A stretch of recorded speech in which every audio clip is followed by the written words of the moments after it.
Stolen corpses driven to breakfast, studio-mandated substance addiction at 15, a lobotomy for talking back. 17 documented Hollywood stories so insane, they make your favorite conspiracy theories look boring. Charlie Chaplin's body held for ransom after burial.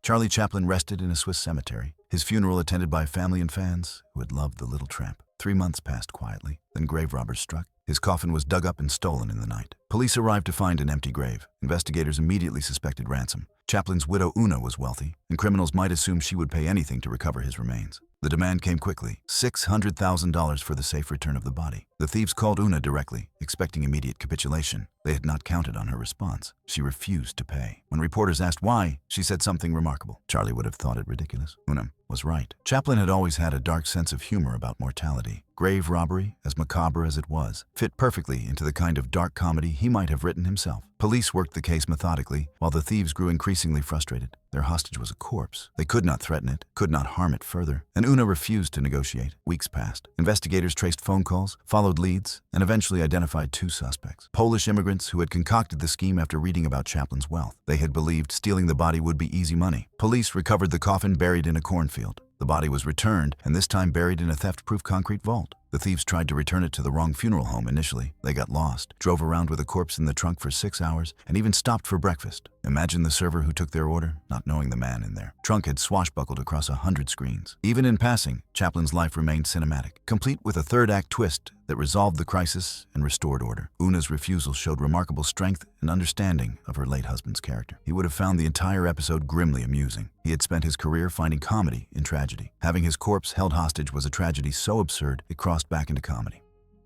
Cary Grant's LSD sessions with his psychiatrist. Took LSD over 100 times with his psychiatrist. The confession seemed impossible. Grant stood before the cameras as the embodiment of sophistication.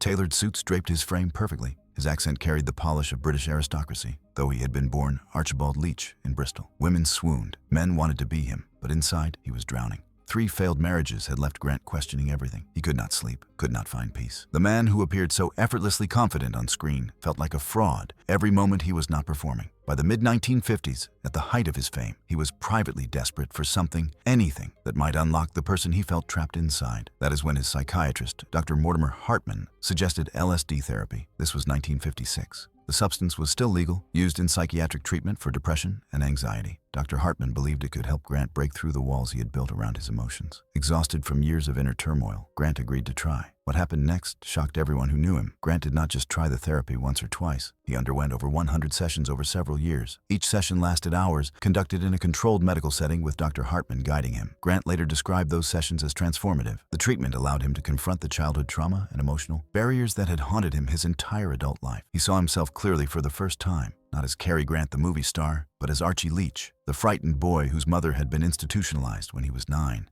leaving him to believe she had abandoned him. In 1959, Grant did something almost unthinkable for a Hollywood star of that era. He told Look magazine about his therapy, openly, enthusiastically. He called it the most beneficial experience of his life and credited it with giving him peace he had never known. The confession could have destroyed him. Admitting to mental health treatment in the 1950s was career-ending for most actors. Adding experimental substance therapy made it even more scandalous. But Grant's honesty had an unexpected effect. It humanized him. Audiences saw vulnerability beneath the polished exterior, and somehow they loved him more for it. Grant continued therapy for years, becoming one of the treatment's most vocal advocates before LSD was criminalized in the mid-1960s. He remained convinced until his passing in 1986 that those sessions had saved his life. But Grant's therapy didn't just help him. It inspired the psychedelic research movement. His psychiatrist's notes became foundational to 1960s consciousness studies. One actor's depression treatment accidentally launched a cultural revolution.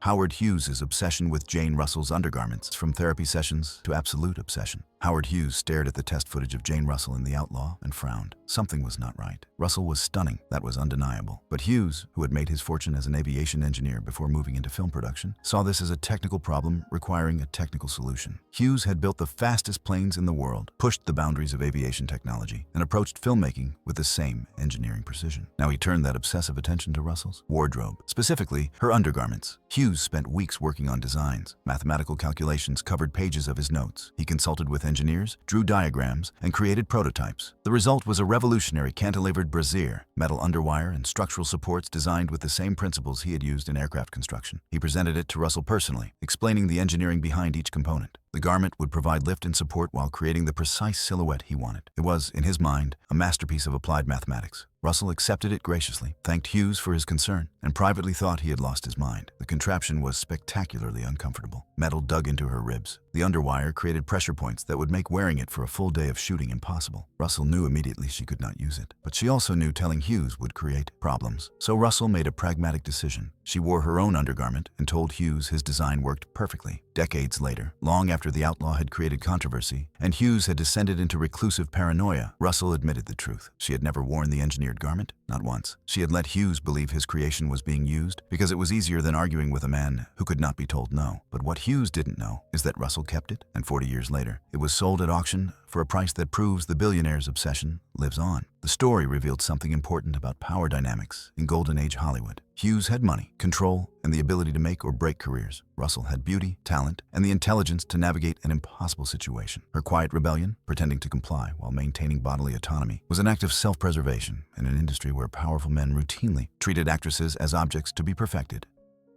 Errol Flynn's corpse stolen from his own wake. Hughes's eccentricity was legendary. But here's where it gets darker. Errol Flynn passed away at 50, his body worn out from decades of drinking, substance use, and relentless hedonism that made him legendary. Friends gathered at Flynn's favorite bar in Vancouver for an informal wake. They drank, told stories, celebrated the swashbuckling star who had lived harder and faster than anyone they had known. The party went late into the night. Eventually, people began leaving, heading home, until only a few diehards remained. When morning came, someone made a horrifying discovery. Flynn's body was gone. The mortuary confirmed they had not moved his remains. Police were called. Has the body been stolen? Was this a ransom situation? Nobody knew. The investigation went nowhere initially. Then, 3 days later, police received a tip. Flynn's body was at a different bar across town, propped in a chair, drinking in front of him as if he were just another patron enjoying the afternoon. The truth emerged slowly. Several of Flynn's closest friends, deep in their cups and mourning the loss of their wildest companion, had decided he should not be confined to a formal funeral home. Flynn had hated stuffiness and convention, so they had borrowed his body for one last pub crawl through Vancouver. They had taken Flynn to his favorite spots, bought him drinks, introduced him to bartenders who had served him when he was alive. It was their way of honoring who he really was, not the sanitized version family and studio would present at an official funeral, but the reckless, joyful man who had believed life was meant to be lived at full volume. When police caught up with them, Flynn's friends were not particularly apologetic. They had given him exactly what he would have wanted, they insisted, and they were probably right. Charges were quietly dropped, the body was returned, the official funeral proceeded, and the incident became Hollywood legend. Flynn's friends knew him better than the public ever could. They had seen past the swashbuckling hero to the deeply flawed, completely authentic man underneath. Taking his body on one last adventure was their way of saying they had loved him exactly as he was. Tippi Hedren's pet lion, living in her home. If you think that's bizarre, this next one involves a 400-pound house guest that nobody invited. The photographs seemed impossible. Tippi Hedren, elegant star of Alfred Hitchcock's The Birds, sitting at her dining table with a full-grown lion. The same lion sprawled across her bed. Playing in the swimming pool with her teenage daughter, Melanie Griffith, lounging in the kitchen while she prepared meals. His name was Neil, and he lived with the family as a pet. After working on The Birds, Hedren had become fascinated by wildlife conservation, particularly big cats. She visited animal preserves, studied their behavior, and became convinced that people's fear of these magnificent creatures came from ignorance. If only humans could understand them better, perhaps more would be willing to protect them. So she brought home a lion to prove they could coexist with humans. Neil roamed the house freely. He slept on furniture, walked through rooms as family members went about their daily lives, and appeared completely domesticated in the photographs that documented this surreal situation. The reality was far more complicated. Neil was a wild animal, and wild animals are unpredictable regardless of how much affection they show. During the filming of Roar, a passion project Hedren developed to showcase her beliefs about wildlife, daughter Melanie Griffith was mauled by one of the big cats on set. The attack required reconstructive surgery. Cinematographer John DeBont was scalped by another lion and needed over 220 stitches. Hedren herself sustained multiple injuries during the production, which took 5 years to complete and nearly bankrupted her. But she never wavered in her conviction that the film was important. The goal was not to show that big cats were safe household pets. Hedren eventually acknowledged that was impossible. The goal was to demonstrate their intelligence and emotional complexity, to make people care about preserving them in the wild. After Roar, Hedren used her property to found Shambhala Preserve, a sanctuary for big cats rescued from exploitation. She had learned the hard way that these animals belonged in protected wilderness, not in homes or films. But she had also proven her absolute commitment to their welfare, willing to risk everything, fortune, safety, even her family's well-being, for creatures she believed deserved better from humanity. Clara Bow's pet chow dogs died to match her hair. Hedren's risk-taking was driven by genuine cause, but one star's decision baffled everyone and literally walked down Hollywood Boulevard for all to see.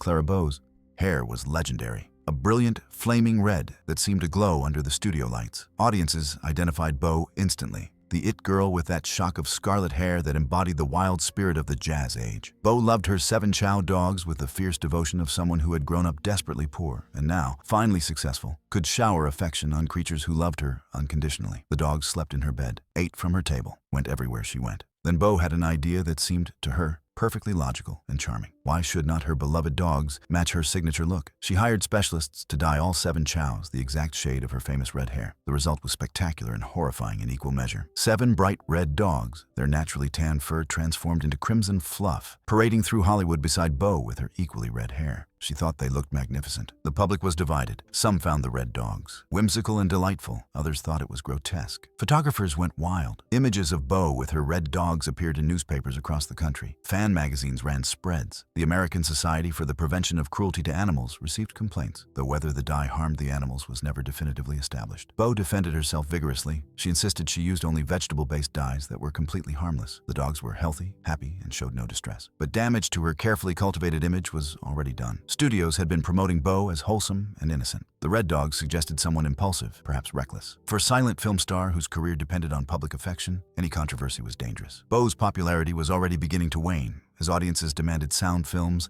and the wild flapper persona fell out of fashion. The dog incident became another mark against her, evidence of eccentricity that made studios nervous.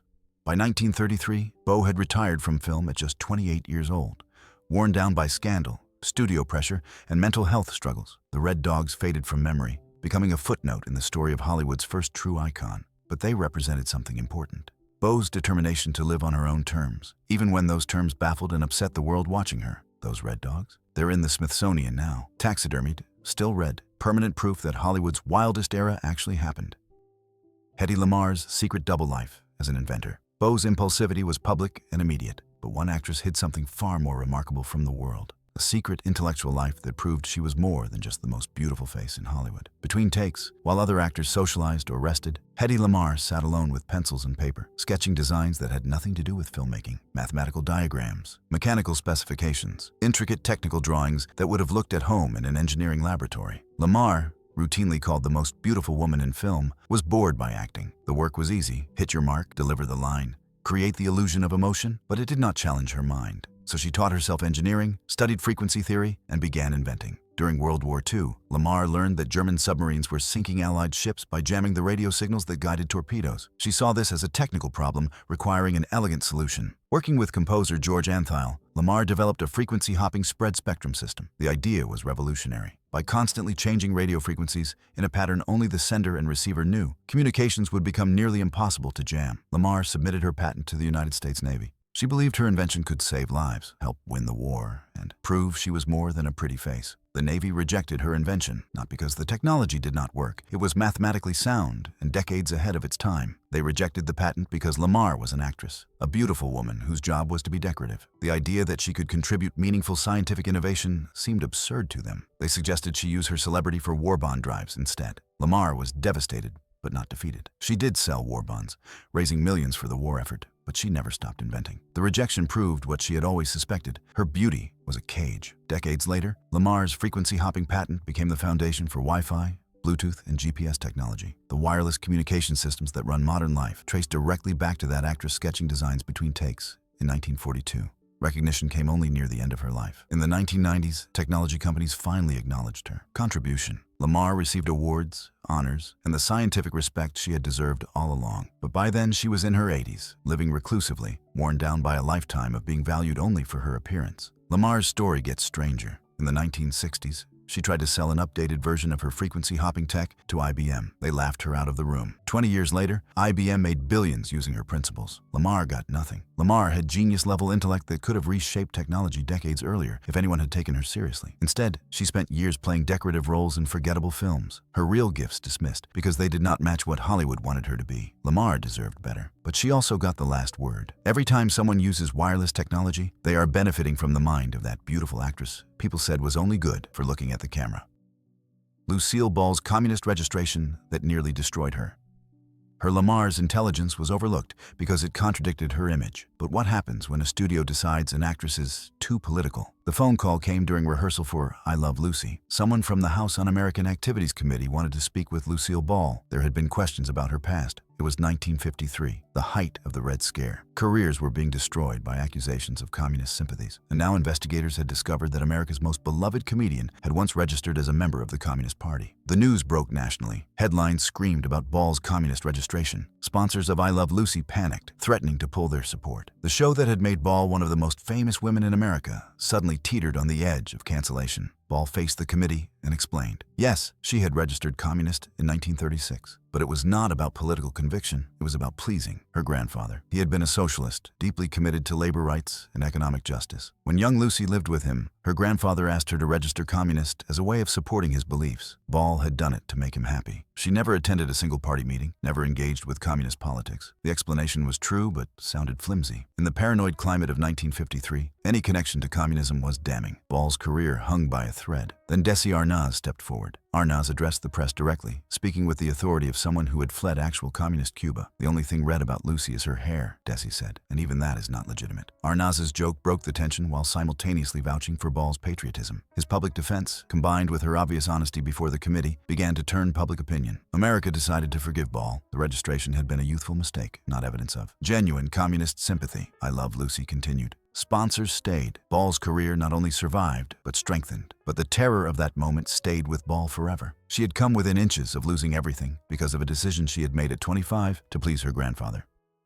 Joan Crawford's bizarre cleanliness obsession on set. That was political persecution. This is personal compulsion. Joan Crawford arrived on set each morning carrying her own supplies. White gloves, industrial strength cleaning solution, antibacterial spray, microfiber cloth. Crew members exchanged glances the first time they saw her arrive with this arsenal. It was not a joke. Crawford would enter her dressing room and immediately begin scrubbing every surface, every piece of furniture, every doorknob and light switch. She worked for hours sometimes, on her hands and knees, wearing those white gloves that would turn gray with dirt she alone could see. On the set of Mildred Pierce, Crawford stopped production for 47 minutes. Why? A prop telephone had a fingerprint. She personally boiled it in the studio kitchen while the crew waited. Co-stars learned quickly that she expected them to wash their hands before any scene involving physical contact. Between takes, she would spray antiseptic on her hands, rubbing them raw. The smell of disinfectant followed her everywhere. Directors accommodated Crawford's behavior because she remained a consummate professional. Her performances never wavered. She hit her marks, delivered her lines flawlessly, and brought emotional depth to every role. Crawford's home was even more extreme. Visitors described plastic covers on every piece of furniture. She made guests remove their shoes at the door, then provided them with clean slippers she had boiled that morning. Crawford vacuumed her white carpets 3 times daily. Friends and colleagues quietly worried but said nothing. This was an era when mental health treatment carried enormous stigma, especially for women. Crawford herself never acknowledged her behavior as unusual. Looking back, it is clear Crawford was battling undiagnosed, obsessive-compulsive disorder. The cleaning gave her a sense of control in an industry where women had precious little agency. Studios controlled their careers, their images, even their personal lives. Crawford could at least control her environment, scrubbing away invisible threats no one else could see. Crawford's performances endured, but the cost was isolation. The compulsion that helped her feel safe also kept people at arm's length. Crawford passed away alone in her apartment in 1977. When they found her, every surface was spotless. She'd been gone for hours, but the cleaning products were still laid out, waiting for her next ritual. Her daughter, Christina, later wrote, "Mommy dearest, the cleaning obsession, it was the least disturbing thing Crawford did." Mickey Rooney's marriage to Ava Gardner. Crawford's compulsions remained private for decades. But this next story, this is Hollywood excess at its most bizarre. Mickey Rooney was 21 years old and the biggest box office draw in America when he married 19-year-old Ava Gardner in 1942. He stood 5'2", she was 5'6". The studio publicity machine had a field day. The marriage was doomed from the start. Rooney was MGM's golden boy, earning thousands weekly and accustomed to being the center of attention everywhere he went. Gardner was a contract player, beautiful but unproven, earning a fraction of his salary. The power imbalance was staggering. Rooney's lifestyle during the marriage bordered on absurdity. He gambled compulsively, sometimes losing thousands in a single night. He threw extravagant parties at their home, inviting dozens of people Gardner had never met. When she objected to his constant nightlife and flirtations with other women, Rooney reportedly told her she should be grateful he'd married her at all. The relationship lasted 16 months. Gardner later described finding Rooney in compromising situations with other women multiple times. The final straw came when she arrived home unexpectedly and discovered him with someone else. She filed for separation immediately. What made the situation truly bizarre was MGM's response. The studio controlled both their careers and tried desperately to suppress the scandal. They released carefully crafted statements about conflicting schedules and remaining friends. Behind the scenes, executives berated both actors for creating negative publicity. Gardner's career eventually eclipsed Rooney's entirely. She became one of Hollywood's most legendary beauties and a major star, while Rooney's leading man status faded as he aged. The marriage that was supposed to boost her career through his fame became a footnote. Her first of 3 marriages, his first of 8. Years later, Gardner said marrying Rooney taught her everything she needed to know about Hollywood phoniness. Rooney rarely spoke about the marriage publicly, though he acknowledged his behavior during that period of his life was indefensible. Their brief union represents old Hollywood's strange intersection of genuine romance and studio-manufactured relationships, where young stars were thrown together and torn apart with equal speed. Rock Hudson's elaborate charade to hide his identity. The next one involves a secret that stayed buried for decades. Rock Hudson stood 6'4" with a jaw carved from marble and eyes that made women swoon. He was Hollywood's ultimate bachelor, handsome, charming, always photographed with beautiful women on his arm. Fan magazines speculated endlessly about which lucky lady would finally capture his affection. It was all a deception. Hudson was gay, and the studio system worked tirelessly to ensure no one ever found out. His agent arranged fake romances for publicity purposes. The studio even arranged a marriage to Phyllis Gates, his agent's secretary, in 1955. The marriage lasted 3 years before quietly dissolving. Hudson played along because he had no choice. In the 1950s and 60s, being openly gay meant the end of any Hollywood career, especially for a leading man, whose entire marketability depended on being a romantic fantasy for female audiences. Hudson had relationships, of course. He fell in love, maintained long-term partnerships with men, built a private life completely separate from his public persona. But that life had to remain absolutely hidden. One photograph, one witness, one moment of carelessness could destroy everything. The compartmentalization took an enormous toll. Hudson could not be fully himself in any context. His public life was performance, and his private life required constant vigilance. Then, in 1984, Hudson was diagnosed with AIDS. His health deteriorated rapidly. The gaunt appearance that had sparked rumors was actually the visible evidence of a condition the world was just beginning to understand. In 1985, unable to hide his condition any longer, Hudson's publicist released a statement confirming he had AIDS. The announcement was historic. He was the first major celebrity to publicly acknowledge the disease. His disclosure brought unprecedented visibility to the health crisis and helped shift public perception, but it also meant confirming what the studio had spent decades hiding. Hudson was gay. The ultimate leading man, the romantic hero of dozens of films, had been living a deception his entire career because Hollywood demanded it. Hudson passed away 3 months later. His passing sparked national conversation about AIDS, accelerated research funding, and forced Americans to confront a condition they had been ignoring. But it also exposed the cruelty of a system that forced talented people to hide fundamental aspects of their identity just to work. Hudson never wanted to be a martyr or an activist. He just wanted to act, to fall in love, to live his life. Hollywood made that impossible, except behind carefully constructed deceptions. Bela Lugosi, buried in his Dracula cape.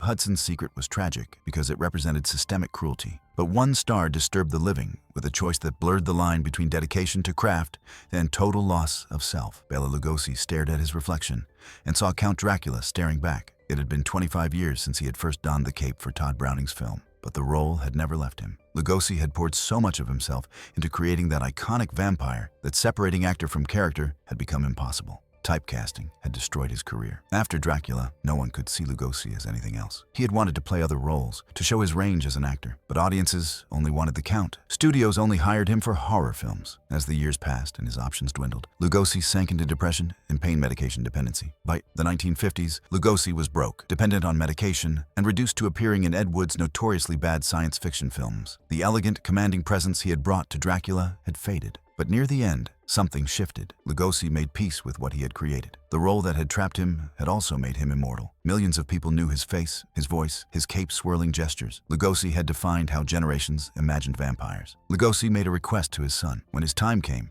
he wanted to be buried in full Dracula costume. The cape, the formal wear, everything. Let the role that had consumed his life accompany him into eternity. His son honored the request. When Lugosi passed away in 1956, they dressed him in the iconic cape and laid him to rest as Count Dracula. The actor and the character merged completely, permanently. Some saw it as sad, a man so consumed by a role that he accepted it as his identity. Others saw it as reclamation. Lugosi had spent years resenting the typecasting, fighting against being reduced to one character. Choosing to be buried in the costume was his way of finally accepting what he had created. The role was his legacy. He would own it completely, on his terms. Lugosi rests still in that cape, forever Dracula. The actor who wanted to be more became immortal by becoming less, just one character, perfectly embodied, eternally remembered. Frances Farmer's lobotomy and lost decades. Lugosi chose to become his character permanently, but one actress had that choice stolen from her. a brilliant, rebellious woman who was medically silenced for refusing to behave the way Hollywood demanded. Frances Farmer stood in the courtroom defiant as ever. The judge was ordering her committed to a psychiatric institution. She had been arrested for driving with a suspended license and been deemed mentally unstable when she reacted angrily to police. In truth, Farmer's real crime was being difficult, outspoken, unwilling to play Hollywood's game, too smart and too angry to pretend otherwise. The commitment was her mother's doing. Lillian Farmer had always resented her daughter's success and independence. When Frances began showing signs of genuine psychological distress brought on by studio pressure, a failing marriage, and constant demands that she conform to expectations, Lillian saw an opportunity to finally control her rebellious daughter. The institution was nightmarish. Farmer was subjected to brutal treatments, restrained against her will, and given electroshock therapy. But the worst came when doctors recommended a transorbital lobotomy. Lillian signed the consent forms. Frances Farmer, the brilliant actress who had studied at the University of Washington, won awards for her performances, and been courted by major studios, was lobotomized. The operation destroyed much of her personality. The fire that had made her such a compelling actress, the intelligence, the passion, the refusal to accept easy answers, was surgically removed. Farmer spent years in institutions following the procedure, her memory of that period fragmented and traumatic. By the time she was finally released in the late 1950s, Farmer was a shell of who she had been. She tried to resume acting, but the spark was gone. Farmer's story is genuinely tragic because it represents the violent extremes Hollywood and society would go to in order to silence women who would not conform. She was talented, beautiful, and intelligent, all things Hollywood claimed to value. But Farmer was also outspoken and unwilling to perform gratitude for the opportunity to be exploited. That made her dangerous. The lobotomy was not about helping Farmer. It was about control, making her manageable, ensuring she could never again be the defiant woman who had challenged the system. Farmer passed away in 1970. By then, her story had become a cautionary tale about what happened to women who refused to play along. Farmer's story inspired the 1982 film Frances. Jessica Lange won an Oscar for playing her. The Academy gave Farmer the recognition Hollywood never did. Frances Farmer deserved infinitely better. So did all the women who were silenced, medicated, committed, and brutalized for the crime of having opinions and refusing to hide them. Jean Harlow's mysterious passing at 26. Farmer's story haunts Hollywood history precisely because it reveals what the industry was capable of when stars stopped cooperating. But our final stories remind us that sometimes tragedies have no villains, just circumstances, bad timing, and decisions that forever change the trajectory of a life cut devastatingly short. Jean Harlow complained of severe abdominal pain during the filming of Saratoga. The platinum blonde sensation, just 26 years old and at the peak of her career, tried to push through it. She had a reputation for professionalism. Studios counted on her. Clark Gable was her co-star, and production schedules were tight. But Harlow's pain worsened. She could barely stand between takes. Her skin took on a grayish pallor under the makeup. Something was terribly wrong. Harlow's mother, a devout Christian Scientist, refused to allow medical treatment. Jean Christian, as Harlow's mother was known religiously, believed illness was spiritual error to be corrected through prayer, not medical intervention. As Harlow's condition deteriorated, her mother insisted prayer was sufficient. By the time studio executives overruled Jean Christian and brought in doctors, it was too late. Harlow had kidney failure, likely from a childhood case of scarlet fever that had never been properly treated. Her kidneys had been compromised for years, and the stress of constant work had finally pushed them past the breaking point. Harlow passed away on June 7, 1937. She was 26 years old, one of the biggest stars in Hollywood, known for her platinum hair, her comedic timing, and the unique combination of appeal and genuine likability. The tragedy sparked immediate controversy. Had Harlow's mother's religious beliefs ended her life? Probably. If she had received medical treatment sooner, could she have been saved? Possibly. But her mother's control over her life, combined with her own reluctance to challenge that control, meant critical time was lost. Other theories emerged. Some blamed the bleaching process Harlow used to maintain her platinum hair. Others pointed to that childhood scarlet fever. Still others believed a previous injury had compromised her kidneys. The truth is, we will never know exactly what ended Jean Harlow's life. Was it her mother's Christian Science beliefs? The hair treatments? Previous kidney damage? Some combination of all three? What we do know is that Harlow's passing was preventable. If medical intervention had come sooner, she likely would have survived. Harlow's funeral drew thousands. Hollywood mourned the loss of one of its brightest lights. Saratoga was completed using a stand-in for her remaining scenes. The film became a box office success, propelled by audiences' desire to see her one last time. But the loss of what Harlow might have become haunts her legacy. She was transitioning from icon to genuine actress, showing range and depth that suggested decades of strong work ahead. Harlow's platinum hair secret departed with her too. Her formula was never written down. Modern chemists have tried to recreate it. None have succeeded. That shade of platinum blonde, it's literally impossible to replicate. Mae West's daily seances to contact departed lovers.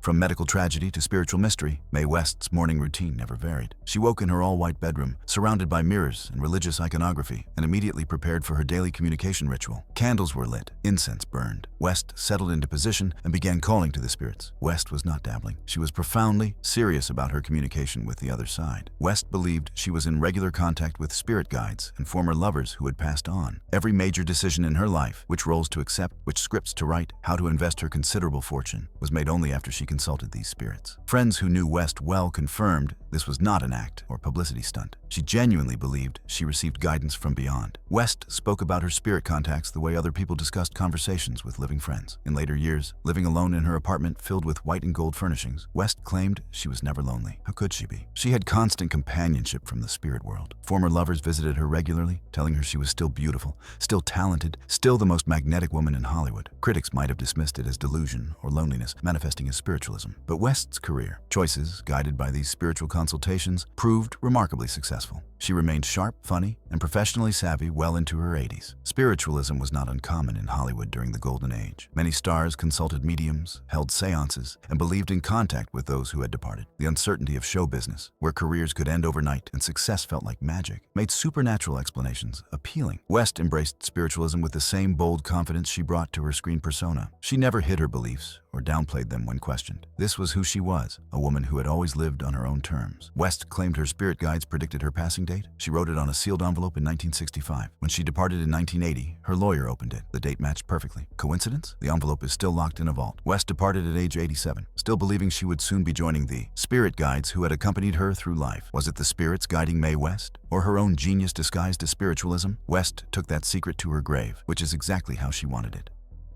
William Powell's refusal to film without his lucky dime. West spoke to the departed by choice, but one star's bizarre daily ritual served no purpose anyone could understand, unless you believed that a single coin held the power to control fate itself. William Powell carried it with him everywhere. A simple dime, worn smooth from decades of handling. It was the first payment he had ever received for acting. 10 cents for a small role in a local theater production when he was just starting out. To Powell, that dime represented everything. It was proof that someone had once valued his talent enough to pay for it. In an industry where careers could vanish overnight, that dime was his anchor to the moment when everything began. It became his talisman. Powell, the sophisticated detective of the Thin Man series, could not work without it. He kept it in his pocket during every scene and touched it before every take. The dime went missing during Powell's final film, a scene where his character faced his mortality. Without it, Powell froze. He told the director, "I can't do this scene. I'm not ready to say goodbye." Production stopped. The director, initially amused, quickly realized this was not a joke. Powell was genuinely distressed, pacing the set, retracing every step. Crew members joined the search. Hours passed. The production fell further behind schedule, but Powell was immovable. Finally, someone checked the costume Powell had worn the previous day. There, in a small pocket he had not thought to check, was the dime. Relief flooded through Powell. He held the coin, closed his eyes, steadied himself. Then he walked back to set and delivered his scene perfectly in a single take. They found the dime. Powell nailed the scene, then retired the next day. The incident became legendary in Hollywood. Some found it charming, others thought it revealed anxiety beneath his polished exterior, but everyone understood it. Acting was precarious, built on intangibles like luck and timing. Powell kept that dime until he retired from acting in 1955. Powell's dime sold at auction for $47,000 in 1998. The buyer? Brad Pitt, who keeps it on set for every film. The superstition lives on. George Raft's refusal to do scenes without his coin flip. Powell's superstition was harmless and even endearing, but one star's daily ritual took the coin obsession even further, and one flip destroyed his entire career. George Raft flipped coins on screen constantly. It became his signature move, the tough guy calculating his next move with a casual flip of a silver dollar. The audience loved it. Off-screen, Raft's coin flipping went much deeper. He could not make any decision without flipping a coin first. Which take the director should use? Raft flipped the coin. What costume to wear? Flipped the coin. What to order for lunch? Raft flipped the coin. The ritual extended to every aspect of his life, from minor choices to major career decisions. Directors learned to accommodate Raft's behavior. If he needed to flip a coin to decide whether to enter a scene from stage left or stage right, they would wait. The delay was worth it because when he finally made his decision, whatever the coin told him, Raft committed completely. Friends who knew Raft well understood the superstition ran deeper than quirky habit. He had grown up in Hell's Kitchen, surrounded by real gangsters. Raft had survived that world by developing instincts about when to act and when to wait. The coin kept him connected to those survival instincts. The gambling imagery was perfect for Raft's tough guy persona. What audiences did not know was that the coin was not about risk. It was about managing causing anxiety in an unpredictable industry. The flip gave Raft a moment to think, to center himself, to avoid making impulsive choices he would regret. Unlike some stars whose superstitions seemed random, Raft's coin flipping had an internal logic. In the gangster films he made, characters who hesitated often met their end. The coin flip let Raft act decisively without second guessing. But then came the flip that changed everything. Raft's biggest role, Casablanca. The studio offered it to him first. He flipped the coin. It said no. Humphrey Bogart took the role instead and became a legend. One flip, one wrong call. Career over. Raft continued flipping coins until his career faded in the 1950s. He had made and lost fortunes by then, often through bad investments that, ironically, he had decided on with a coin flip. The Maltese Falcon? Coin said no. Bogart again. High Sierra? Coin said no. Bogart once more. Raft flipped his way out of film immortality 3 times, but he never regretted trusting the ritual. It had kept him safe through decades. In Hollywood, that the coin eventually betrayed him was just fate playing its final hand. Hollywood's golden age glittered brilliantly, but behind every perfect smile was a human being living an extraordinary, often bizarre life. These 17 stories remind us of the very human cost of that shine. If these forgotten tales from Hollywood's most glamorous era fascinated you, subscribe so you never miss another journey behind the silver screen. Leave a like if any of these stories surprised you, and let us know in the comments which Golden Age mystery should we uncover next. Until then, remember, the truth is always stranger than the movies.